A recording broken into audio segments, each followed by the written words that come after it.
Berarti 3 tahun yang lalu ya. Oke, I believe. Saya yakin 3 tahun yang lalu. Berarti 33 tahun yang lalu ya, sekitar Wow. 33 tahun yang lalu. Iya. Yes. Gimana ceritanya 17 tahun di zaman itu bisa masuk ke dunia entertainment? Kalau dulu ya prosesnya lebih organik sih. Saya waktu itu lagi liburan aja di Jakarta, summer vacation. Rencananya balik lagi untuk sekolah di sana lagi, di Jerman maksudnya. Dan tiba-tiba ada seorang agent, Bang Iwan namanya, dia punya agency gitu namanya Belantika Agency. Belantika Agency itu dari Belantika Agency, yang di atas saya ya waktu itu Ida Yasha, Marisa Haque, ada Ayu Asari, ada setelah saya tuh ada Tamara, ada yang Indo-Indo lah, yang Indo-Indo, Indonesia cantik-cantik itu semuanya dari Belantika. So anyhow dia ketemu di jalan di Ancol kalau nggak salah. Terus dia bilang mau nggak jadi model gitu. Terus saya nanya ibu saya seneng karena kalau jadi model berarti nggak usah balik lagi dong ke Jerman, stay di sini gitu. Kalau umur 17 ditawarin fame and fortune, ya kadang-kadang kita memilih itu gitu daripada ya udahlah kelarin high school di sini aja deh gitu. Jadi akhirnya masuk SMA 3, kelas 2 kalau nggak salah, kelas 2. Sambil kerja gitu. Dan sampai sekarang masih terus aktif perjalanan yang mungkin gak gampang, panjang sekali, 33 tahun. Tapi mungkin orang ngelihatnya gini, seorang Sophia Latjuba kayaknya gak pernah susah deh.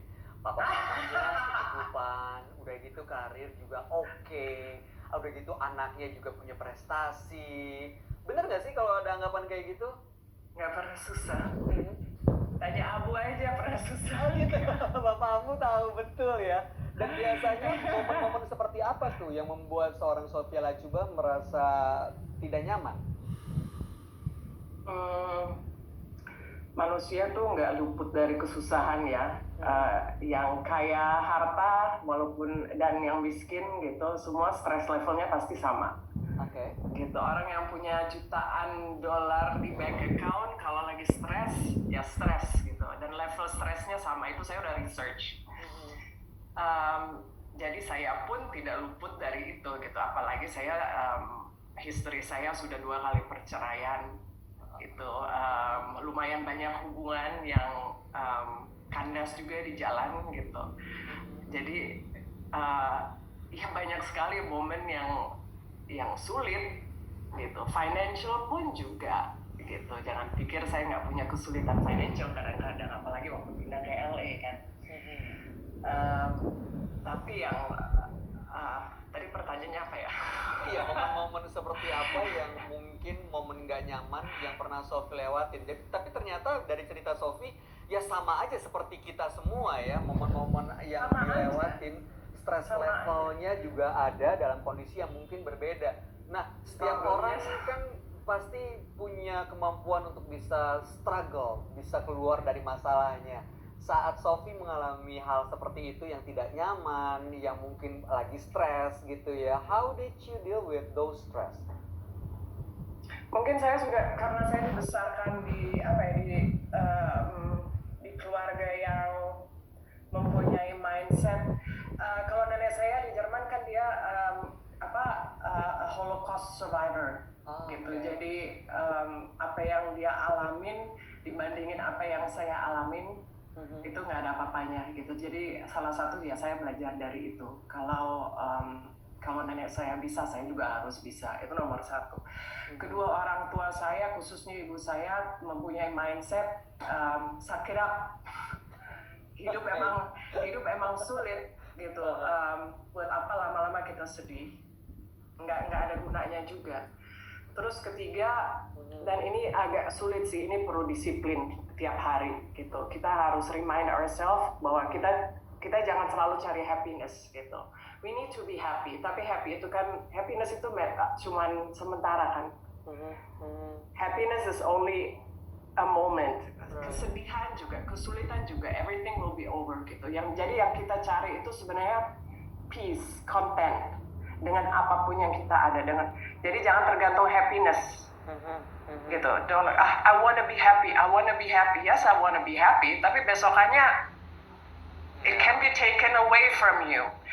Gitu. The key is to be content dan puas pada saat ini. Gitu. Jadi jangan tergantung sama happiness, juga jangan terlalu berlarut-larut dalam kesedihan. Move on. You have to move on. Sedih sebentar and then move on.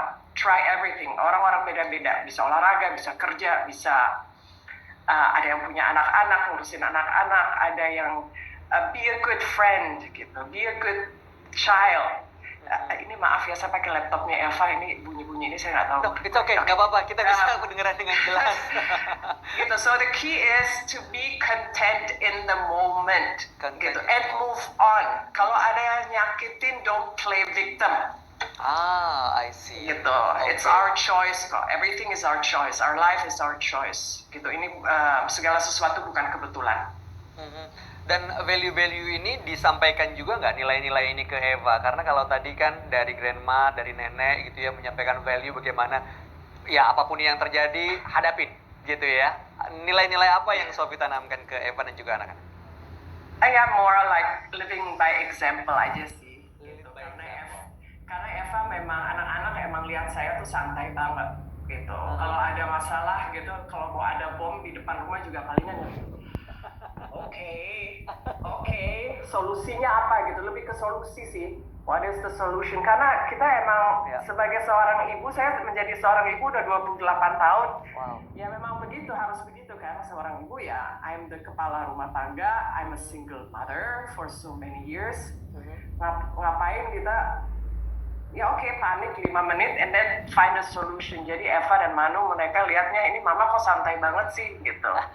Kadang-kadang Eva bilang I wish I would be as easy going as you gitu. Wow. And I hope my children can live like that juga. Apa-apa dibawa santai aja, jangan terlalu, don't hang on to your problems, don't hang on to your stuff, don't hang on to your money. Gitu. If you like something, do it. If you want to travel, go. If you want to move countries, go. Gitu, jangan pikir panjang-panjang gitu. Oh, nice. Oke, jadi easy going, ya santai aja nggak You ada have to be sesuatu. easy going. Termasuk, Tapi ya, do your best. Do your best. Do Okay, your best. that's the You key, always ya? have to be professional and do your best. Kayak untuk Brabawan. Oke, Bapakmu dapat endorsement lagi nih dari Sophia Latjuba. Tapi bener ya, saat kayak kondisi seperti sekarang, kalau kita tambah panik di masa pandemi, nggak ngebantu juga, nggak nolong juga. Iya nggak sih? Kalau Sophie ngelihatnya gimana? Apakah suasana pandemi ini harus bikin kita lebih tight atau loosen up tapi with some notes atau bagaimana? Ya kalau pandemi ini ya beda urusan ya. Ini kita bicara soal kesehatan dan nyawa gitu. Dan ya kalau untuk pandemi ini, untuk masalah COVID-19 ini saya nggak santai. Oke. Ini satu-satunya saya nggak santai. Gitu. Nggak santainya gimana tuh Sophie? Ya I don't go out sama sekali, saya nggak makan di luar rumah, saya nggak pergi jalan-jalan, saya benar-benar kalau perlu di rumah, saya dari rumah gitu. Kadang-kadang ada kerjaan yang emang harus keluar gitu, dan itu saya terima, tapi kalau masih bisa seperti ini, ya seperti ini. Memang pemasukan berkurang gitu, tapi ya sekali lagi, ya udah mau diapain. Atau lagi nggak bisa belanja juga, buat apa belanja baju baru, mau dibawa kemana juga baju barunya. So untuk pandemi ini saya sangat hati-hati gitu. Itu saya nggak santai gitu. Jadi kalau orang bilang saya parno, kayaknya saya nggak parno deh, saya yang waras deh. Justru yang waras ya, menganggap ini sesuatu yang emang penting, butuh perhatian kita semua. Sangat. Jangan akhirnya malah lengah lalai gitu. Nah, soalnya banyak juga orang di masa pandemi ini akhirnya terganggu kesehatan mentalnya. Ada yang stres, bahkan di Jepang dan di Eropa tingkat orang yang bunuh diri juga semakin tinggi. Ditambah lagi keterbatasan ruang gerak, lockdown and everything, PSBB. Nah, kalau Sophie sendiri gimana supaya tetap waras atau tetap sehat secara mentally? Seperti saya bilang, saya kan orangnya santai-santai aja ya. Kalau ada masalah ya udahlah gitu, cari kesibukan gitu. Untung saya sekarang mendapatkan hobi baru, tembikar, bikin keramik gitu. Wow, oke. Uh, saya baca, nonton gitu. Kita masih untung lah gitu di tahun 2020 ini. Bayangin apa nenek-nenek kita yang kena perang, nggak punya wifi. Ini kedengaran nggak sih? Kedengeran. Oke. Tapi ya gitu ya, saya masih beruntung ada di rumah yang enak. Ada anak-anak tinggal sama saya gitu. Saya ada pertolongan lah di sini, ada mbak-mbak gitu. Banyak sekali yang tidak seberuntung saya gitu. Jadi saya nggak bisa bilang, oh you have to do this, you have to do that gitu. Sementara saya enak-enak aja gitu di sini. Tapi ya mungkin masukan yang saya bisa kasih adalah gimana ya supaya tetap waras. Mungkin lebih kepada lingkungannya ya, support your friend gitu. Always let them know gitu. Are you okay? Itu penting banget. Connect to a friend. Kita semua punya teman kan. Connect gitu. Karena kita emang social beings ya. Kita harus ada interaksi sama orang gitu. Jadi ya always connect to a friend gitu, ngobrol, telepon. Kalau ada masalah coba belajar gitu untuk diomongin. Jangan diam-diam aja gitu. And as a friend notice gitu. Kalau ada kenalan kalaupun kita juga nggak terlalu kenal gitu, but notice gitu orang-orang yang bilang I'm fine, biasanya they're not fine gitu. Oke. Jadi penting sekali ya kalau Sophie ya menemukan hobi baru dengan tembikar dan juga tetap menjaga hubungan dengan orang-orang sekitar, sahabat-sahabat, sekedar mungkin cek apa kabar, kondisinya gimana, sehat atau enggak. Ini akan membuat kita supaya live in the moment begitu ya, tetap akhirnya. Kalau saya sih happy aja nih 1 tahun nggak ada keharusan kemana-mana gitu. Biasanya kalau ada acara gitu, like weddings atau apa, aduh ini mesti ngomong apa ya, aduh nggak pengen pergi, pengen di rumah aja gitu. Tapi sekarang, aduh maaf ya belum berani. Enak banget. Right. That's actually kan nggak ada yang kebetulan ya. 2020 ini adalah sebuah pelajaran gitu untuk kita semua, untuk bumi, untuk interaksi manusia, untuk kerjaan.